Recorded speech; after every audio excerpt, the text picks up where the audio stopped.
Well, welcome to Memories of DeKalb, Episode 2 on tombstone symbols. I am Thomas. And I'm Jane. And I guess we get to go get started here or there. So, continuing where we left off, we were talking about cemetery symbols there. And I guess, what's the next one, Jane? The next one, more symbols. More symbols. During the Victorian era, from about 1830 to 1900 was the Victorian period. And during that time period, the wealthy people, or the upper middle class, wanted to decorate the stones to represent something about the person who had died, or just follow the norms that were out there. So the first symbol is right there, yes. And on the middle of it, you can see a draping, kind of like a curtain in the middle of it. And these are just general consensuses that people adopted for meanings.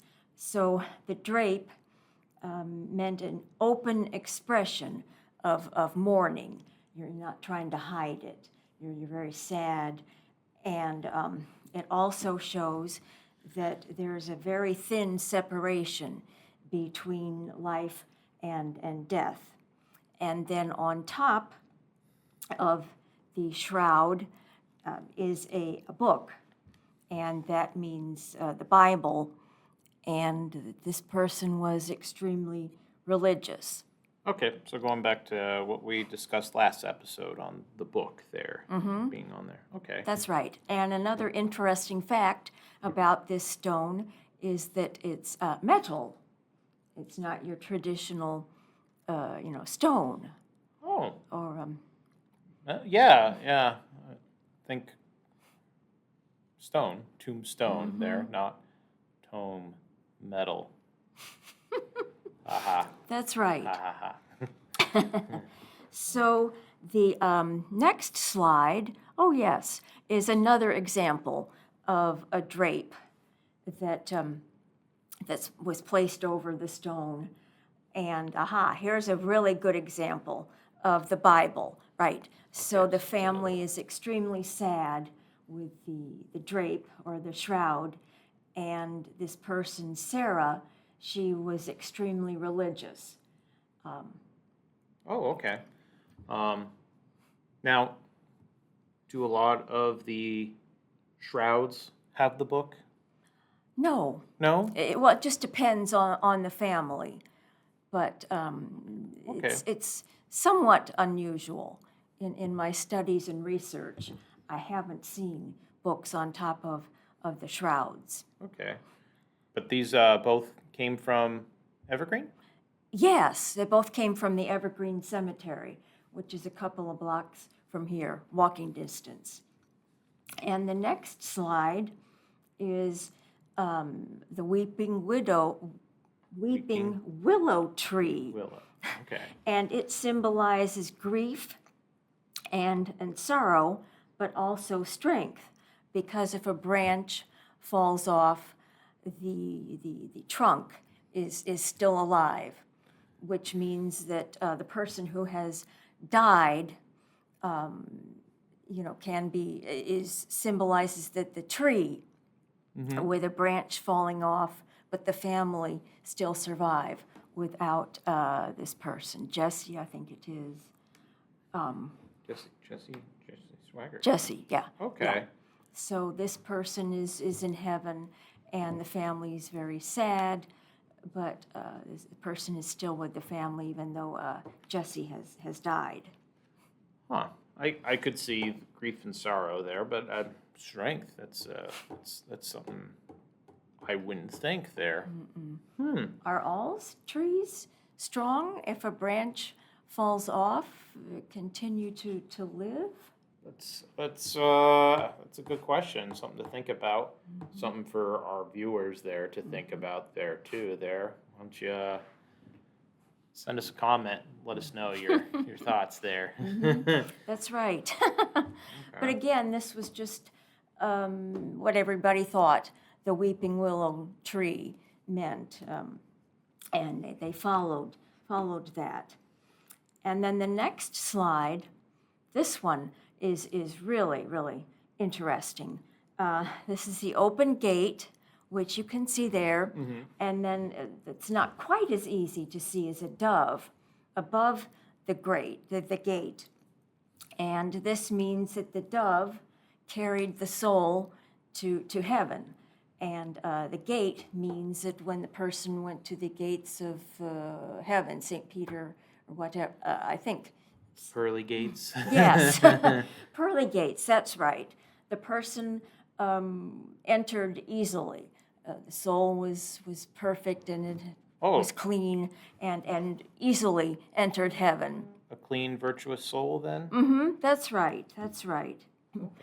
And then there's an epitaph at the bottom that in a future episode we'll talk about. Very interesting. And this person was very religious, because this epitaph is from the book of Revelations. Excellent. Yes, stay tuned to a future episode there. More on tombstones there and epitaphs. That's right. And then the next one is the next slide. Is it the next slide? I think it's this one there, because this also happens to have stars on yes, there. thank you. Yes.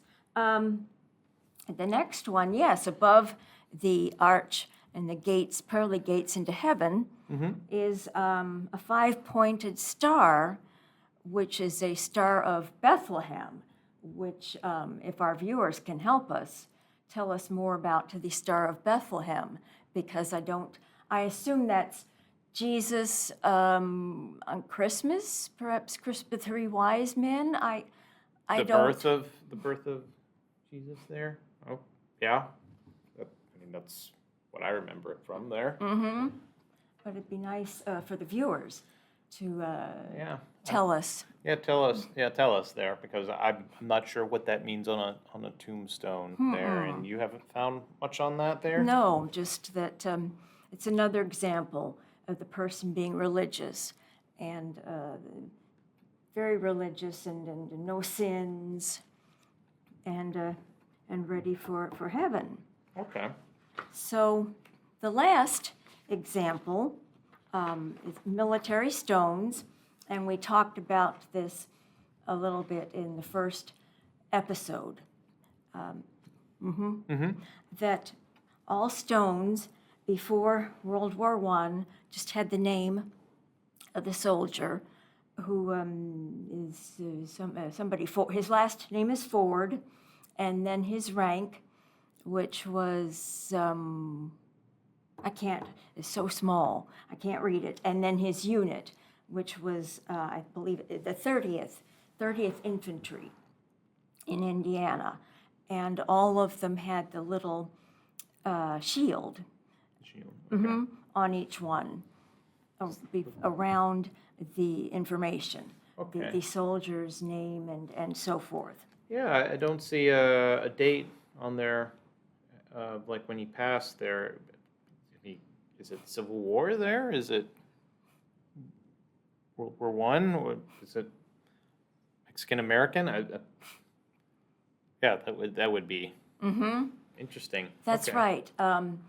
The families didn't think it was important for people to know that. All they wanted them to know is that they were Civil War, that they died sometime around the Civil War, and that they were soldiers. Okay. During the Civil War. That was the only thing that families thought was important. Okay. So then after World War I, the families thought it was important to include the birth and death date, that everybody would want to know that they were proud. I would want to know that, yes, yes, there. And so they used marble for stones after World War I, and people included the religion Okay. like a cross or a Star of David on the top of the stone. And then, they had some were Methodists and Presbyterians. Okay. And then they wanted to include the name underneath that, and the rank, and the branch of the military, and the birth and the death dates, and the medals. And I selected my father's grave as an example. He's buried at Arlington National Cemetery in Arlington, Virginia. And it shows that he was in the infantry and that he received a Purple Heart, which was at the Battle of the Bulge in World War II.